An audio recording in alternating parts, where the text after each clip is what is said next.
I invite you to bow with me as I pray the 19th Psalm. May the words of my mouth and the meditation of my heart be acceptable in your sight, O God, my rock and my redeemer. Amen.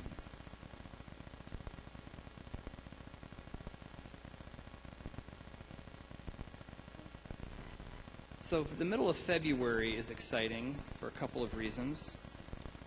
One, at our house, it's Luke's birthday. And then, of course, Valentine's Day, which is beautiful. Amen. And then pitchers and catchers report to spring training and mark a new season. And spring training really is the best part of the new season because all things have been made new. The Royals are undefeated. This is the year. Every year is this is the year, yes. So it's eternal optimism. I'm actually very excited about this year, more so than usual, though I don't know why. But there's something about a new season that gives us a new reason for optimism, doesn't it? And usually we like that optimism to last at least through the month of May. It didn't make it out of April last year for the Royals, but I'm optimistic it will make it further this year. But a new season is a new opportunity. I think of, as I talk to the kids about a new school year, I always love the new school year. I often indicated a new pair of shoes that could make me run faster and jump higher in gym class. You remember the magic new pair of shoes? Getting new pencils that had not been sharpened all the way down to a nub, usually unnecessarily. There's something about the new promise of a new school year where you just get to start fresh and start over. Sometimes we come out of seasons of our lives where we need a new season, yes? Sometimes we come out of a season of our lives like the Chiefs just finished, where nothing quite worked right. Nothing at all. And there's nothing that could be better than a fresh start. So I don't know what kind of season you're coming out of for the last year. What kind of season in your life. It might have been one of those ordinary years where things just kind of continued as par for the course. Maybe you had an exceptional year with some changes, either positive or negative, and you're looking forward to a new season, a fresh start. And I think I look at the calendar, and everybody's new year is in a different place. So the church new year starts at the beginning of Advent, at the beginning of December.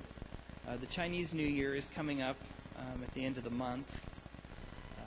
So the Mayan New Year started, thank God. We just didn't know, did we? But all these new years are really arbitrary, aren't they? The seasons all rotate. There's always a new season starting. Hockey's trying to start their season. The basketball season's in full throes right now. Football season's coming to an end. You have all these seasons that are continually starting and ending. And that's true in our lives. And so in some respects, a new year being in January is a little arbitrary, isn't it? Because sometimes our new seasons start at different times and different places. But we have the opportunity, I think, in the new year to take some time to reflect on the last season, to take some time to reflect on what has been, and to look forward to a new season and a new year. And we have the tradition at Trinity of doing the Burning Bowl, which I think is a beautiful way of thinking about what needs to be made new in our lives. Because we have two scriptures today that offer the two kind of extremes of the way we experience time, that represent two truths about who God is, that are somewhat paradoxical, because they're not exactly the same. Ecclesiastes, the passage we heard the beautiful sights and sounds from that reading earlier from the worship team, The passage from Ecclesiastes, actually, if you read the book of Ecclesiastes, it's about as depressing a book as you could find in the Bible. I don't know if you've read the whole thing, but I'd be feeling chipper before I started, because that would help get you all the way through it. But this passage from it is one of the real hard truths, and I've never particularly liked it, but it's so true. What do you do with it? There is a season for birth and a season for death. There really is a season for planting and for harvesting. There really is a season for embracing and for refraining from embracing. It really is true that there are these seasons of our lives that just continue, and they seem fairly neutral, neither good nor bad. They just are. In fact, it's a cyclical image of time. If you look at the Old Testament has a much more cyclical image of time, going from season to season in the way that it describes life. It's very common in the Native American tradition that the Native Americans tend to look at time in a cyclical manner. It's a Western point of view that we're going from point A to point B on a trajectory. It's a very Western understanding of time that sees time as linear, as progressing from somewhere. And a very Western notion that the world began at one point and will end at another point along a timeline, versus the more Native American or Eastern understanding of time just continues to cycle. Both of those are probably true, because in our own lives we have these seasons that cycle, yes? And we're undeniably on this trajectory in our own life, are we not? Because our life does have a beginning and it will have an end. And yet for each of our linear lives, there are cycles of life and of generations that continue to overlap. Both are true, and both of them give us something to ponder and to think about in our faith life. This passage from Revelation is really, as Ecclesiastes is really a tribute to the cyclical nature of life, the passage from Revelation is really a tribute to the linear nature of life. And so we have this passage from Revelation 21 that is a beautiful passage. And it comes at the very end of the Bible, and it's this image of a new heaven and a new earth and what that will look like. And hear these words. Then I saw a new heaven and a new earth, for the first heaven and the first earth had passed away, and the sea was no more. And I saw the holy city, the new Jerusalem, coming down out of heaven from God, prepared as a bride adorned for her husband. And I heard a loud voice from the throne saying, See, the home of God is among mortals. He will dwell with them. They will be his peoples, and God himself will be with them. He will wipe away every tear from their eyes. Death will be no more. Mourning and crying and pain will be no more. For the first things have all passed away. And the one who was seated on the throne said, See, I am making all things new. He said, Write this down, for these words are trustworthy and true. And then he said, It is done. For I am the Alpha and the Omega, the beginning and the end. And to the thirsty I will give water as a gift from the spring of the water of life. Here ends this reading. Amen. So you have God who is the Alpha and the Omega, the beginning and the end, a part of all seasons, a part of the continuation of life, a part of the cyclical life. And you have this reality of this linear notion that this cycle of life that's going along is not just going along neutrally, without God's presence. But in fact, in the middle of those cycles and seasons, God is continuing to create and recreate. It would be a mistake to think that God created once and then everything got started. In fact, that's an image of deism that was very popular in the 1900s, or the 1800s into the 1900s. The image of the deist where God simply started everything into motion and then stepped back and is not active in the world moving forward, that creation was a one-time event that God did and then God's done. But Revelation reminds us that God is creating and recreating at every point along our lives. At every season, as the cycles continue, we're not left alone in the midst of the changing seasons of our lives, but that God is continually opening new doors, opening new possibilities, making new realities available to each of us. And as we go through the seasons, our challenge is to see what God is creating ahead of us now, something that maybe we never would have imagined.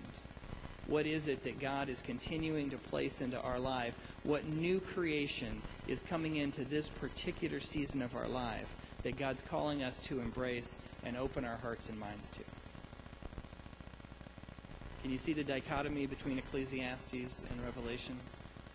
Ecclesiastes just says it just keeps moving, for good or for ill.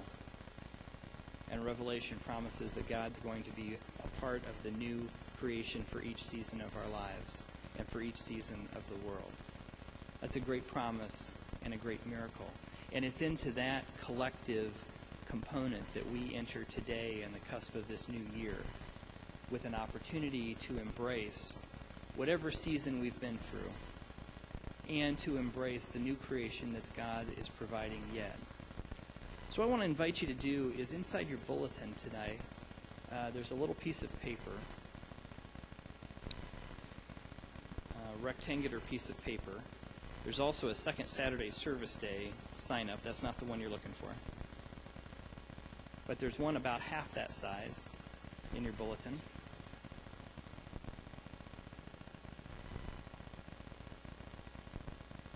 If you can't find that, you could share a second Saturday one that's not been filled out, or a piece of your bulletin.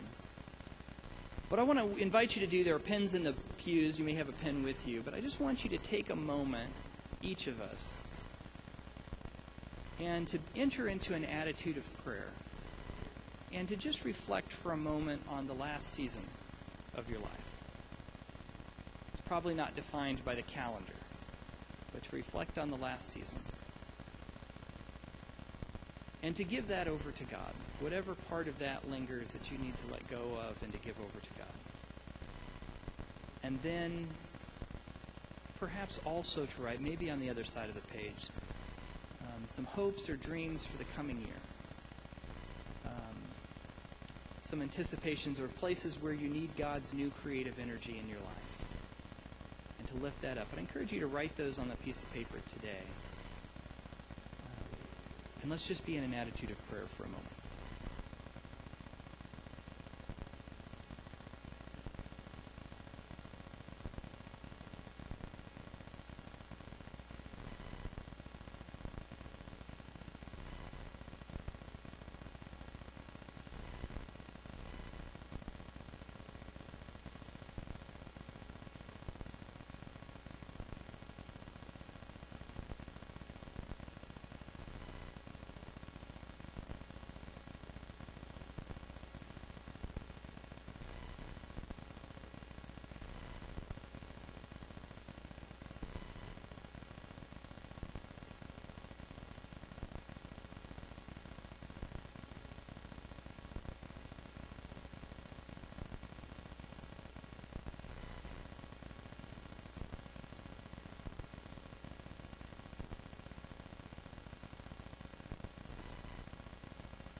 I'd invite us to continue in an attitude of prayer.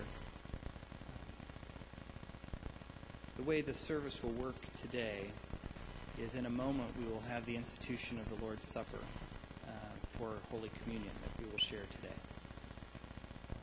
Remembering the sacrifice of Christ, of the old season and the new, that even in a time of death, new life was given to all of us. You'll have an opportunity at the direction of the ushers to come down and to place your offering in the plates on the table, to use the sanitizer if you care to, and then to place your piece of paper for the new year into the burning bowl, and then to receive communion. And following communion, we will burn the burning bowl as an offering to God. The trustees do always ask me to remind you, please put your offering in the offering plate and the piece of paper for the prayer in the burning bowl, and not the other way around. Let us prepare our hearts and minds for Holy Communion.